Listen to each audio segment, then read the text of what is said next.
2 minutes pour comprendre. Aujourd'hui, on va vous parler de la PrEP. Alors, qu'est-ce qui se cache derrière cet acronyme barbare? Eh bien, c'est la question qu'on va poser à Cédric Daniel. Cédric Daniel, vous êtes chargé de mission communication plaidoyer à Action Traitement, une association de lutte contre le VIH. Qu'est-ce que c'est la PrEP? Ben, la PrEP, c'est tout simplement un nouveau moyen de prévention très efficace pour se protéger contre le VIH.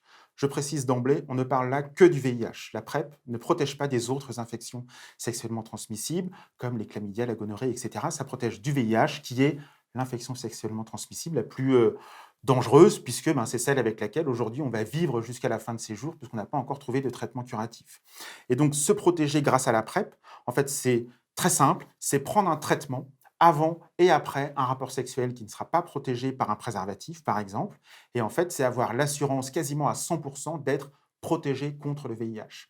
Ce qui est très intéressant, c'est qu'en France, la PrEP, elle est remboursée à 100% par la sécurité sociale depuis 2016.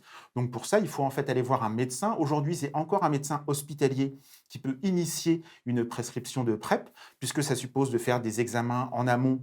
Bien évidemment, s'assurer que la personne est toujours séronégative, puisque ça s'adresse aux personnes qui n'ont pas le VIH, mais également s'assurer qu'on a une fonction rénale qui fonctionne correctement, puisqu'on sait que potentiellement, il peut y avoir une atteinte chez les personnes qui ont des reins un tout petit peu fragiles. On doit préciser que la PrEP, c'est l'occasion, c'est exceptionnel, c'est pas la règle.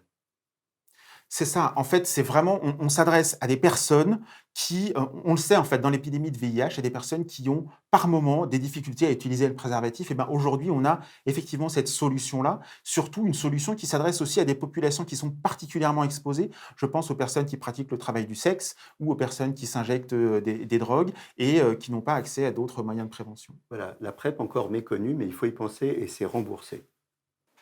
Nos émissions vous plaisent, alors aidez-nous à faire grandir la chaîne.